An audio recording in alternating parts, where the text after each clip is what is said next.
very warm welcome to you all to this edition of In a Nutshell. I'm William Powell, the Editor-in-Chief of Natural Gas World, and I'm delighted to be able to introduce you today to Marcel Kramer, the President of the Delta Energy Institute, a business school in the Netherlands, an active member of the IGU, and a member of many other supervisory and advisory boards of companies. And he's a very well-known expert in all things. Well, I first met him in gas, as it happens, but he's at Gazuni. So, Marcel, thank you for joining us. And I would like to kick off, if I may, by asking you about the gas and the Netherlands, because as you know, it was gas that basically turned the Netherlands into the country it is today in terms of the economy and the energy supply. Yes, well, first, thanks for the opportunity. Thanks to Natural Gas Work. Good to see you, and hopefully many around the world from your subscribers will find this interesting. We're in the Netherlands in a rather special position that has to do with the major gas field that was found at the end of the 1950s, the Groningen field, that is a familiar name to many in the industry. And that gas find resulted in the Netherlands becoming a major exporter to many countries in Western Europe, but also in the national economy, in fact, in many different pillars of the national economy, and in households, natural gas has become a key part of the energy supply. It's very important in terms of moving away from an industry which was still dominated by coal, and people in the UK will recognize what that means. And really also very important, and this is something not to be overlooked, to the national budget, to the amounts of money that were available for social development, for infrastructure development. And even though there's always been a debate about how that money should be spent, we have not quite followed the Norwegian road, if you know what I mean, in terms of saving all that money for future generations. But we've invested most of it in aspects, in projects that our government and I think most of the population felt would be giving us rather immediate benefits. And that amount is considerable. I saw just yesterday another estimate of the number of euros that gas has generated for the Dutch society, 400 and something billion euros, which for a relatively small country like the Netherlands is, of course, a very significant amount of money. So I would think that for many decades, the Netherlands in general were quite happy with natural gas. Households were happy, and this has something to do also with public acceptance of change. Households were happy with moving coal out of the house and bringing clean and easy to handle natural gas into the house for cooking, for heating, etc. And almost 100% of homes in the Netherlands are still today connected to the natural gas grid. But importantly, also in industry, natural gas has been growing in importance in the 60s, 70s, and beyond as a feedstock and for heating purposes. And then, of course, that wealth from natural gas, that position in terms of the resource base, certainly had an influence in terms of the economic status and the, I wouldn't call it necessarily negotiating power, but the relative importance of a country which, of course, in many other respects was relatively small within Europe and certainly within the world, even though we are a very densely populated nation with a lot of economic activity. And I think there's a general realization that gas has brought us a lot of good. But then we enter a new phase. And that phase was partly triggered by the debate around sustainability, and by the idea, particularly, I would think over the past 10 to 15 years, but the roots go back further, the idea that we need to deal in a more sustainable way with our energy supplies. We need some form of transition or change. And in the background, there was also the realization, we might come back to that later, to clean air aspects, the benefits that gas can bring in terms of particle emissions. So that was one driver of the platform for the energy transition tool. But there were others, and they were perhaps even more pressing. In particular, the significant problem with earthquakes, although relatively small earthquakes in scientific or technical terms, but many smaller earthquakes or tremors in the area where the Groningen gas was produced. This affected many, many households, and even though there was a system in place to compensate people for any damage, it became politically at least clear that that damage compensation coming directly and being dealt with directly by the producers of the gas, the company that was operating the Groningen field, in which Shell and Exxon play a significant role, but Shell is the operator.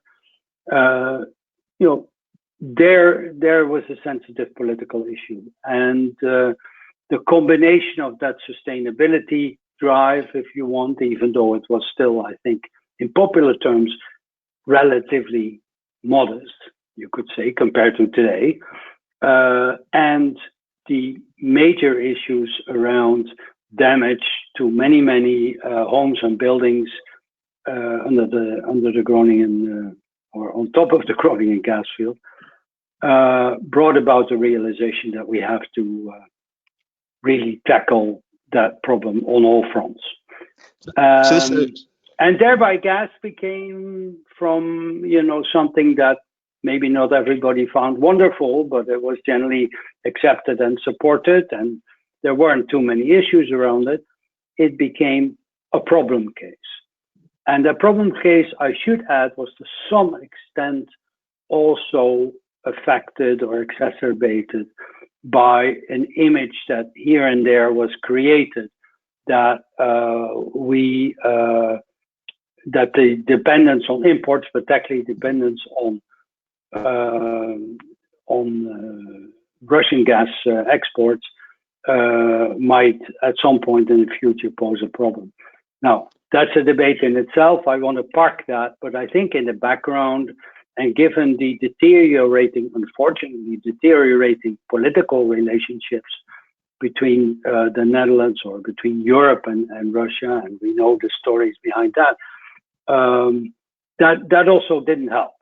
But I think Groningen was the key issue. Sustainability was certainly also coming up as an important idea. Now, so there you are. Yeah. Good luck with your public relations in that atmosphere. Thank you very much. We thrive on debate. I was also thinking that the Netherlands differs from other countries, like, for example, the UK and the US. We are very adversarial politically, whereas you are much more consensus-driven in your decision-making processes at the government level. And I was wondering how that fits in with driving through policies. This is a very bold step you're making, the move towards the energy transition, rejecting gas or rejecting more gas than other countries might. But you have to do it's a very complicated engineering set of skills you need to bring in. A lot of infrastructure has to be built. How does that work in your structure of government? Well, you're right in the sense that we are one of those countries where you deal typically with governments that are not one-party governments, that you need to build a coalition between different parties in order to get at least a majority in parliament. We have at times perhaps felt that as an obstacle to progress. But because things take time, and it's not only at the parliamentary level, but I think it goes beyond that. There's a sense that, we need to have a broad discussion about something which, after all, is a major systems change. It's not tweaking the technology a bit here and there. It's not like building a road or even a better highway or railroad system. It's about really dealing differently with energy supply and with energy consumption, which I think quite literally comes close to home for most people. And there's a clear realization that there's a bill attached to this transition.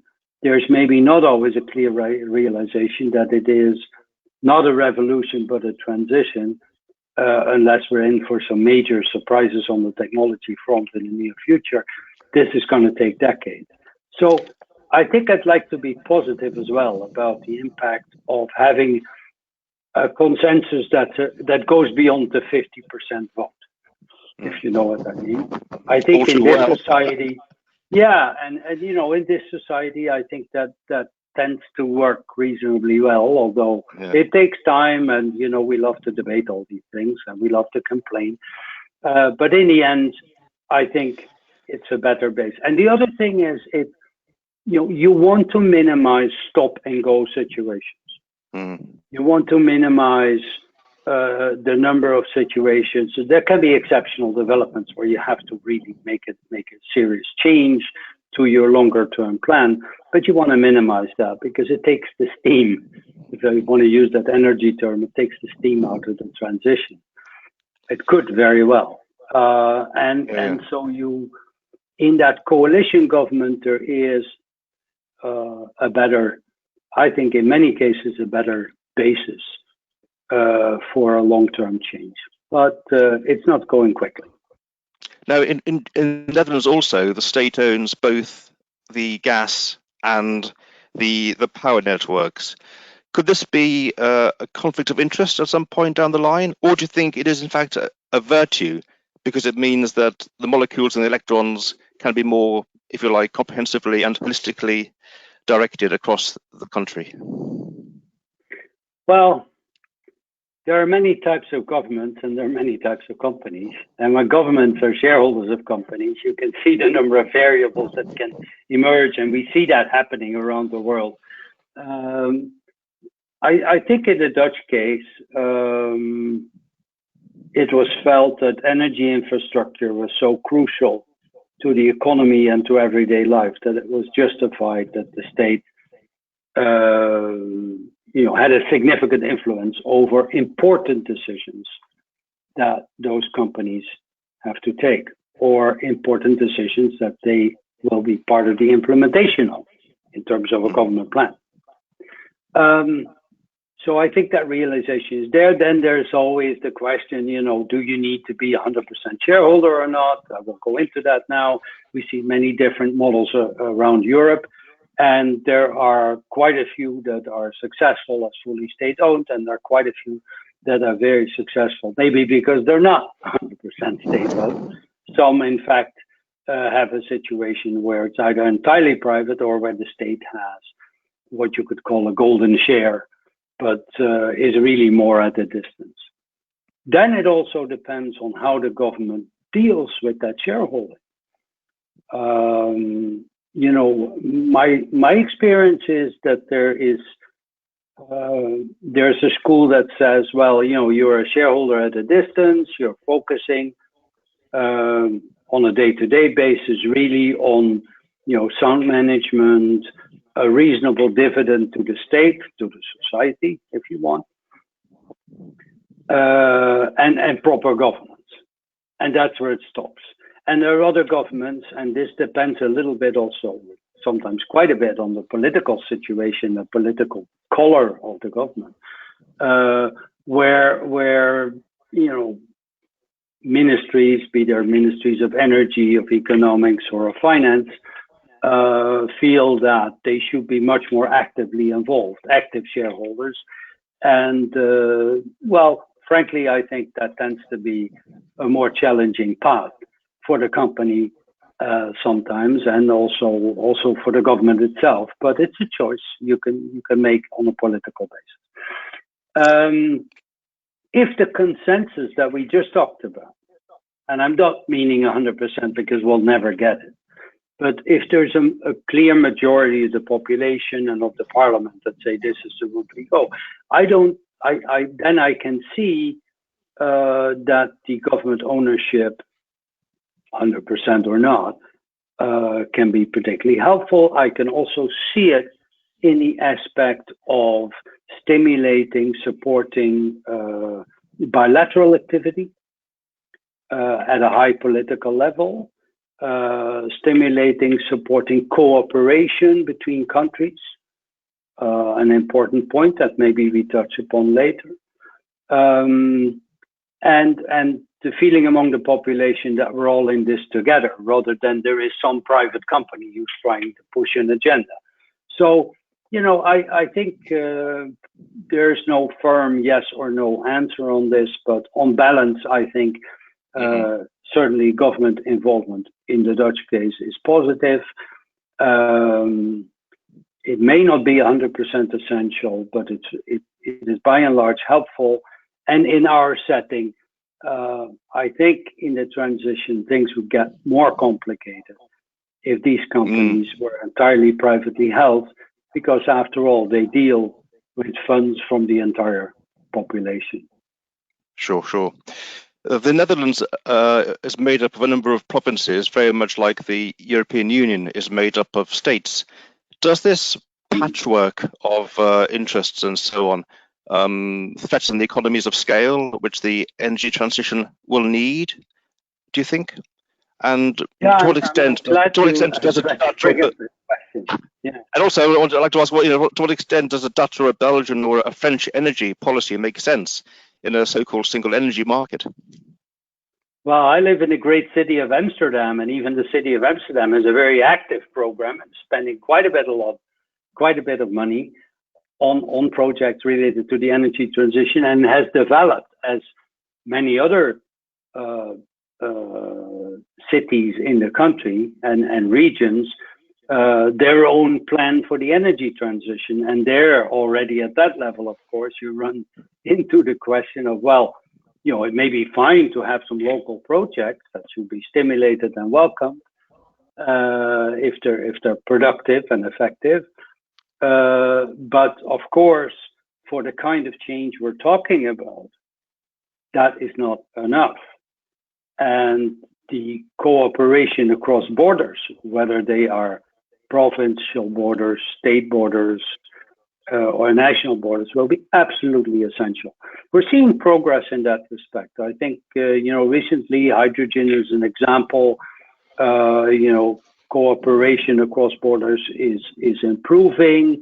There are organizations such as Hydrogen Europe who are doing, very good work on thinking about and stimulating cooperation between their members. The same has been true already for years, but more based also on mandated European policies in the gas infrastructure field. So, I think it's coming, and I'm hopeful that there will be more of it, particularly in the sort of bilateral sense when it comes to concrete steps. I think the industry needs more, or perhaps larger scale pilot projects. This is also important in terms of financing. I don't want to belittle the startups. I think we have, hundreds and hundreds of startups across Europe who are focusing on the energy transition. I'm actually very hopeful that out of that will come a lot of good. But you do need to scale in terms of, where can it be applied? Hydrogen, again, is one example. You do need to scale for the transformation of infrastructure and particularly to bring costs down. So yes, it should be stimulated, and we have a tendency here and there to be a bit navel gazing, as we call it, or say, well, that wasn't invented here. So there's work to do in that, but I'm optimistic. I think the realization is growing. Now, you mentioned hydrogen just then, and the energy transition is all about that and decarbonising in general. But this will be the first time that a more expensive and less versatile fuel is being chosen over the incumbent fuel. And I'm wondering what sort of education do the people have about this and how they can make informed decisions, because they see hydrogen and they may not realise the implications of it all in terms of the cost, the complexity, and so on. Yeah, well, in general, I think the issue about public understanding about energy to begin with. I remember they once asked the CEO of ExxonMobil, what are the biggest challenges, and he listed what he called energy illiteracy as a major issue for his company. Now, it's up to the industry to a large extent. It's up to all stakeholders in the energy transition to work on that. Work is being done. We're doing a lot of it at the Energy Delta Institute. And it's good to see we're getting a great response. We're getting, actually, over the course of a year, thousands of people tuning in to interesting programs, events, and webinars about the transition, what it is, what it isn't, what it may cost, what the challenges are, but also about the drive and optimism that we all need to make this happen. So there's a lot happening there, but I think at the typical level of people who are not already involved in the industry and in the transition, actively involved, professionally involved, there's still a lot of work to be done, and that has to do with being honest, explaining. Gaining trust. People get a lot of information. We're all, getting, and this program's part of it. We're getting a lot thrown at us, and I think we need to work more, maybe also as an industry, with schools. We maybe need some new initiatives there. There's one side is the executive education, but this is about broad societal support. And I think that's very important. We have to be honest about costs. We have to be honest about timing. We need the best communication experts also to get the messages across, because we tend to still, and in some way we're feeling forced to do that. Use a technocratic approach in the explanations. I do it, we do it subconsciously. And can we get away from that and not be overly simplistic? I think that's a challenge. Yeah, I think it is a big challenge, because a lot of the media and a lot of the conversation is about fossil fuels being on the way out. They're being nasty, dangerous, and so on. But there's no real coverage given to the problems we get with the decarbonisation. Electric batteries, they catch fire at the very least. There are all sorts of problems with those. Renewables getting cheaper, but no one considers that they are cheap, partly because they don't bear the costs of intermittency that's borne by gas and power plants from nuclear. And I think there's a very big, public, awareness program needs to be carried out to inform people of the need for baseload and variable power generation, which is why renewables are so cheap. It is, if you like, only looking at one side of the equation. And how would you address that, do you think? I mean, how do you educate people in that to realize the complexity of the power systems? Well, I think there's definitely, as we just said, there's work to be done on the educational side. I think those who have the ear of the young have the future. But also the average household, will need more balanced information, and that has a lot to do, of course, with what politicians want to talk about. You're trying to drive a transition. Okay, how much time do you give to these challenges rather than to the great opportunity that lays out there in the future? And how do you ensure that you stimulate people to do what has the most impact? And that's a balancing act, because we're going to need a lot of different steps to get through this transition successfully over a couple of decades. And there's room for different activity. There's room for heat pumps, assuming they work well. There is room for natural gas. There is definitely room for solar, even though in our part of the world, and if I look out of the window today, it's true again, it's not all that productive. I think we're having 1,000 productive hours, whereas, I think a lot of people think we have a lot more than that, particularly if we had a good year with lots of sunshine. Yeah. The intermittency issue. But there's room for all those things. There's room for, certainly when you look at the households over time, there's probably room for an addition of hydrogen to the fuel mix. And, it may be 10%, it may be 15%, it may be more. And for some sectors of the economy, it may be a lot more. But I think the challenge that we have is that there is a growth overstatement or an assumption that already, and the surveys show this, that already wind and solar provide half or more of our energy needs. And we know in the Netherlands that we're far away from that. And in fact, on the European scale, but this has a lot to do with our natural gas situation, we're pretty far down on the list, Gas was half our supply yesterday, I think. Yeah, and this is the reality. But let's also look at the other reality.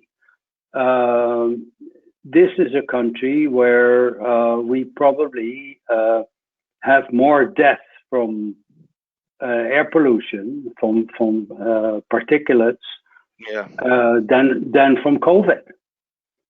Now, I'm not saying that these are comparable entities. Unfortunately, that COVID situation is dramatic and needs to be tackled vigorously and so on and so forth. And it impacts daily life of many people and leads to a lot of tragedy. But on the energy side, on the clean air side, there's a lot to be gained, at least for the foreseeable future, by ensuring that in Europe, because Polish coal pollution is not just a Polish issue. No, what we emit we emit in the Netherlands is not just a Dutch issue. So of course, there's a lot to be gained there when we can and when it's affordable and practical from maintaining adequate gas supply. So what do you think of the big low-hanging fruit, if you like, which you, if you had the power to do so, could grasp if you were to pursue a just and affordable transition? Do any obvious things spring to mind? Well, the first thing is this, let's try to get away from one thing solves everything. We're going to need a different mix between and the realization that is the case after, quite a lot of years and quite a lot of money being spent already on projects, experiments, and ideas, the realization that we need that mix is growing and is increasingly being acknowledged. Of course, there are always people who will go for the more radical solutions, and they prefer for them to take place tomorrow. But